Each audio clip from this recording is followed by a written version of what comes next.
the Brewcast. I'm Jamie, your Arcane brewer. And I'm Jake, your Arcane engineer. Thank you, of course, to Mom Rock for use of their song Conversation in the intro. We're celebrating St. Patrick's Day today, and we're going to be celebrating by making bland. Bland? Bland. Bland. Bland. Well, maybe we should call it Lactomel. Bland is a fermented beverage associated with Vikings and Scotland. It's a mead style. But what we're going to be making, Lactomel, is essentially the same thing but less specific. It's a mead made by blending honey with whey, the liquid left over after making a cheese. But we're going to be doing something weirder than that. Way weirder. Today, we're making Shamrock Shake Lactomel. Get yourself ready for a trip through McDonaldland. Alright, so Shamrock Shakes. I didn't really have like a Shamrock Shake when I was a kid. Like that wasn't like they were around, but I don't really remember them. Do you remember? Nah, kind of the same for me. Like, you know, you'd hear about it in the news whenever they came out, but yeah, we didn't go to McDonald's a lot. Same. My family was not really a McDonald's family, but Shamrock Shake has been around since 1970. It was initially released as a sherbet, like a lemon lime sherbet smoothie. But in 1973, they dropped that. They dropped the sherbet and they changed it to a green-colored vanilla milkshake. And throughout the 70s, they also had an advertising like mascot. Well, you know, it was the McDonaldland era, so there were like McDonald's had a lot of characters, and Grimace, the big purple doofus. Big purple might be a taste bud, big if true. But Grimace, he had an uncle. Uncle O'Grimacy? Okay. Uncle O'Grimacy. Uncle O'Grimacy! Whatever you're imagining for Uncle O'Grimacy, you're correct. That's exactly what they did. Grimace but green? Grimace but green and flagrantly Irish. Hello, boys, I'm back, and I'm painting everything green to match me Shamrock Shakes. Shamrock Shakes are back? Yummy! Let's celebrate at McDonald's! In 1983, they changed the Shamrock Shake from just being green vanilla to being mint. And sometime in the 80s, they also dropped Uncle O'Grimacy. Which is a shame because, I mean, well, look at him. He's green to match me Shamrock Shakes. Excellent. I guess I didn't grow up with McDonald's, but I do remember McDonaldland. Although, I remember Burger King. We had the Burger King Kids Club. Probably disrespectful to be talking Burger King right now while I'm getting McDonald's.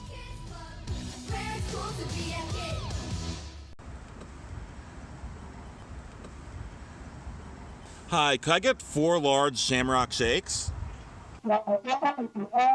With cream? Yes. Yes. Yep.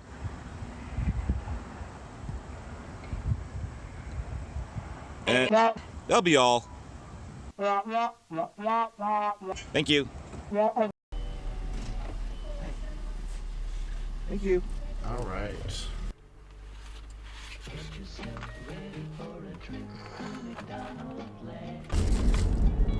This one with more whipped cream.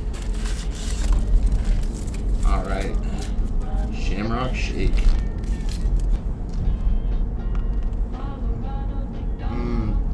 Yeah, that's good. Mint and vanilla.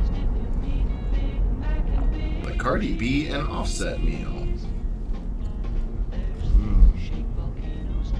Says it on the cups. You're not affiliated with the Shamrock Shake, though, right? Not to my knowledge. Is a concurrent promotion. I mean, I have no idea what Cardi B is getting up to on any given. She's a entrepreneurial lady, is my understanding, but I'm not familiar. I feel like Munch Squad probably would have told us, right? Yeah. There would have been like a new character or something to comment on it, but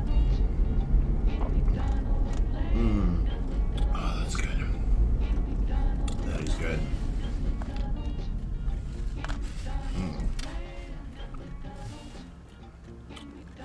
Mint and vanilla. So I'll need some vanilla bean after the fermentation. Earlier, you said something about Munch Squad. What is that? Munch Squad?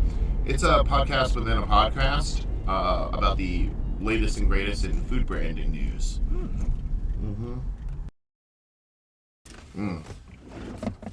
Let's go brew these.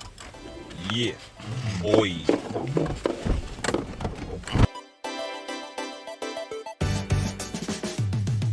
We dump 2 large Shamrock Shakes into the first pot. Then we add a gallon of whole milk. Then, in the second pot, I'm adding about a quart of buttermilk and another gallon of whole milk. Next, we'll heat both mixtures to 95 degrees for the enzymes in the rennet to separate out the milk solids. I mix a teaspoon of rennet with water before adding it into each of the pots, stirring them up and leaving them covered for an hour. The Shamrock Shake has stabilizers in it and will need a little more effort to separate the milk solids, so we're also adding calcium carbonate, which speeds up the setting of the curds. A little acidity helps too, so as a nod to the Shamrock Shake's origins, I'm also adding a dash of key lime juice. Then we gotta leave it alone so it can do its thing. 1 hour later. We're seeing a lot of separating of milk solids in both pots. The buttermilk looks a little more stable, so we'll start with it. We pour the curds and whey out of the pot and into a colander lined with cheesecloth. It's going to drain for a long time before it's done. And once it's dry enough to handle, we wrap it up and squeeze some more of the moisture out of it. Then we slice up the curds in the shamrock pot and scoop them out. Unfortunately, the curds are a little too weak and break apart as we start to move them and strain the whey out, but eventually we get enough whey. Now I'm going to heat both mixtures up to close to boiling.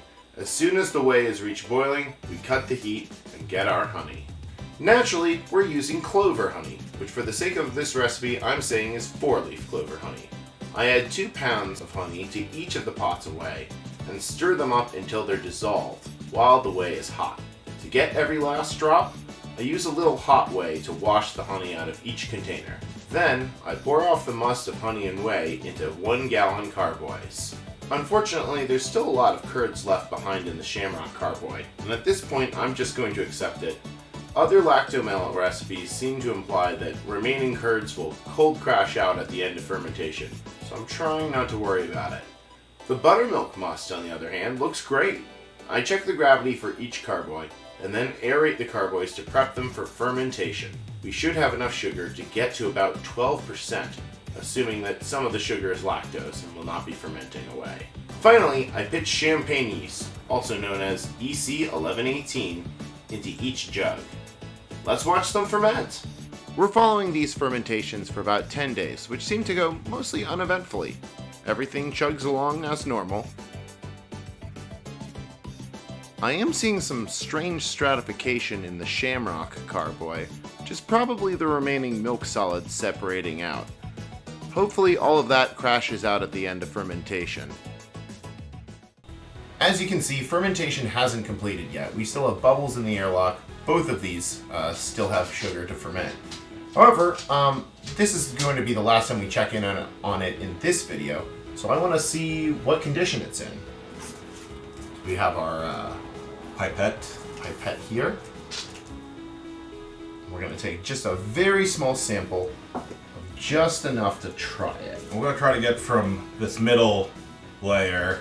Yeah, you can see You'll the notice liquid is stratified kind of weirdly. Alright, I got a little bit of curd in there, but could you put that back on?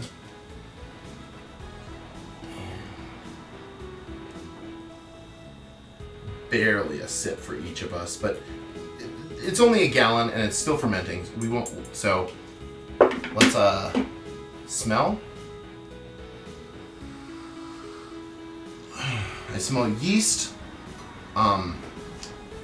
Still smelling some of the mint. Yeah, that's what. I think it smelled kind of hot, but I think I was just getting the mint. Well, I think we're getting the mint, and there's also, I think... It smells like vapor rub. Yeah, there's sort of there's that menthol flavor, but there's also that chlorophenol flavor that comes from hot fermentations. That can taste like mint, but can also taste like, kind of like Band-Aids. Ready to go in and try some? Yeah. Hey. Alright, that's actually delicious. Wow. So yeah, still has Minty. quite a bit of sugar to ferment, but like Very sweet. really good minty flavor in there. I like it. I think it's gonna dry up a lot, and then we're going to want to back sweeten it when it's done. I do think once this is done, which I'm guessing will probably be in a couple months, I'm thinking I want to add some spearmint. Spearmint, also known as menthol spicata, has less menthol in it than peppermint, but it has another chemical, a monoterpene called carvone, and it's that chemical that gives spearmint its kind of sort of sweet, kind of green mint flavor. So we'll use some of that. Also, after fermentation is done, I still think I want to add some vanilla bean. But we'll taste what it's like in like 2-3 months, and then evaluate exactly how much of those we're going to use. Buttermilk. Yeah. I probably should have sanitized in between, but whatever.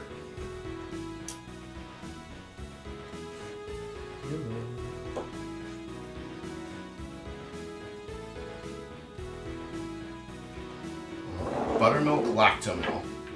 This one has way less curds in it. It's also still very cloudy.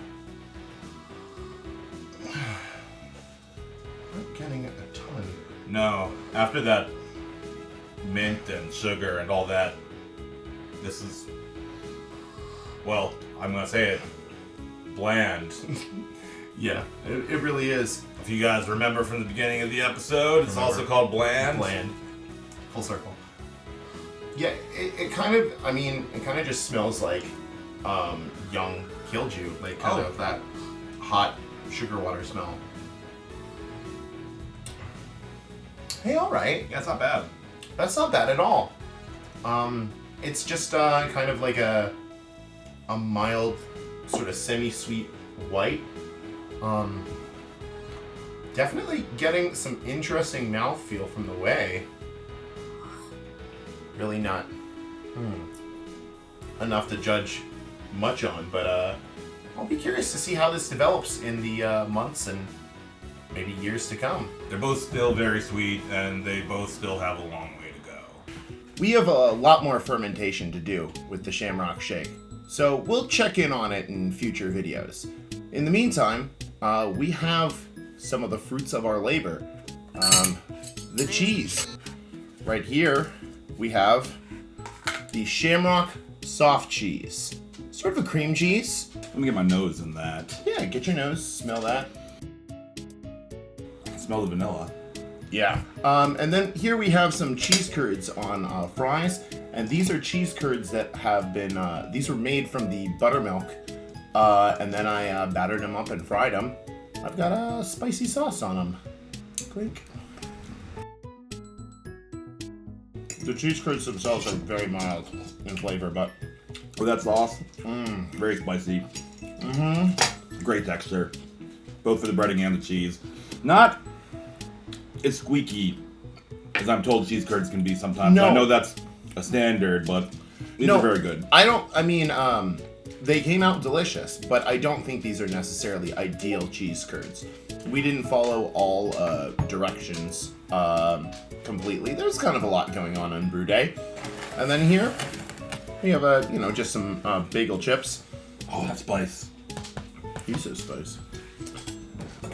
And here we have the Shamrock soft cheese with a little bit of honey, a little bit of sugar, a little bit of vanilla.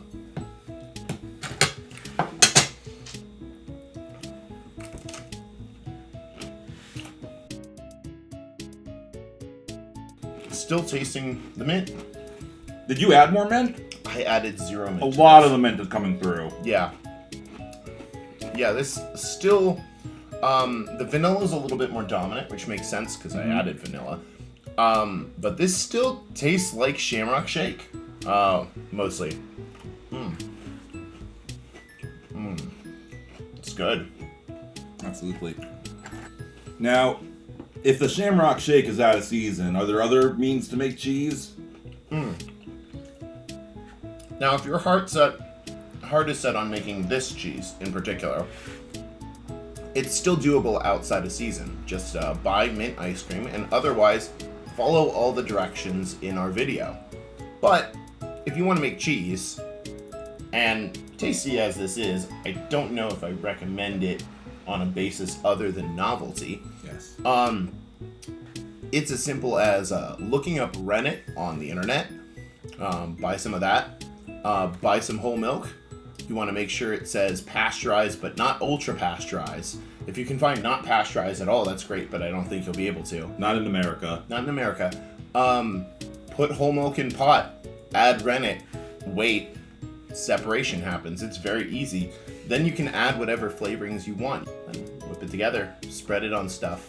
Delicious. So, in closing, I would like to thank Mom Rock for use of their song Conversation.